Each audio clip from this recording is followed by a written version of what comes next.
আসসালামু আলাইকুম। সবাই কেমন আছেন? সময়ের সবচেয়ে আলোচিত সিনেমা 'তুফান' দেখে আসলাম। গতকাল অফিসের ১০ জন কলিগ নিয়ে আজকে টাওয়ারে স্টার সিনেপ্লেক্সে দেখে ফেললাম 'তুফান'। চরম বিনোদনে ভরপুর পয়সা উসুল উড়াধুরা একটা মুভি হচ্ছে 'তুফান'। শাকিব খানের দুর্দান্ত অভিনয় এবং চঞ্চল চৌধুরীর সেয়ানে সেয়ানে টক্কর সত্যিই মনোমুগ্ধকর। বাকি সবার অভিনয় ছিল সুন্দর, ভালো।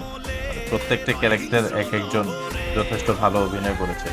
যদিও বড় অনেক কাস্টিং ছিল যাদের হচ্ছে স্ক্রিন টাইম একটু কম ছিল। কিন্তু তাও যতটুকু ছিল মোটামুটি খুব ভালো ছিল। বড় পর্দায় মুভিটা দেখতে চমৎকার ফিল হবে। রায়হান রাফি আবারও প্রমাণ করল সে ভালো ডিরেক্টর। ছবি এমন চলছে যে অফিস যেতেও দুপুরবেলা পর্যন্ত টিকিট পাওয়া যাচ্ছে না। সর্বোচ্চ শো দেওয়ার পর ভাবা যায় এই ছবি নাকি সিনেপ্লেক্সে প্রথম সপ্তাহে শুধু মাল্টিপ্লেক্সে গ্রস সেল প্রায় ৪ কোটি।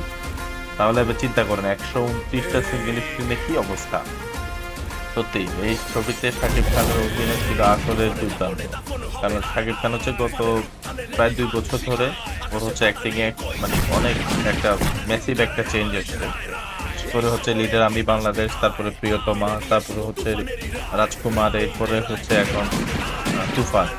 তুফানে তো একসাথে অলমোস্ট সাইমালটেনিয়াসলি ৩ টা ক্যারেক্টারকে একসাথে পোর্ট্রে করেছে এবং একটা থেকে একটা ক্যারেক্টার শিফট হওয়ার যে মানে এটা অনেক কঠিন কাজ কিন্তু এটা খুব ভালো অভিনেতা ছাড়া এটা করা যায় না।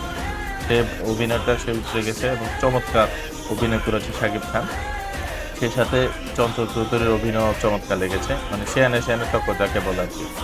তা আমরা মোটামুটি চমৎকার এনজয় করেছি মুভিটা। আমার তো মনে হয় মুভিটা আমি আরো ১-২ বার তো দেখব। একটু পরিবার সহ আবার দেখব। যদি অফিসের কলিগ ১০ জনে মিলে দেখেছি। খুব ভালো লেগেছে। তো আপনারা মুভিটা দেখতে পারেন। তবে অগ্রিম টিকেট কেটে যাবেন। না হলে আবার বিপদে পড়তে পারেন।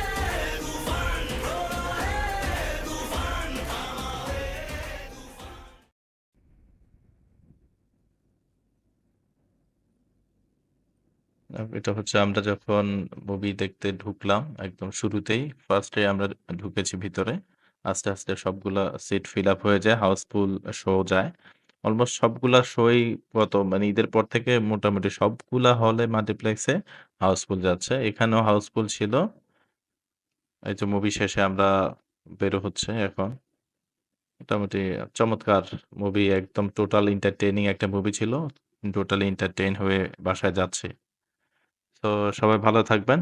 সবার জন্য দোয়া এবং শুভকামনা রইলো। আসসালামু আলাইকুম ওয়া রাহমাতুল্লাহ।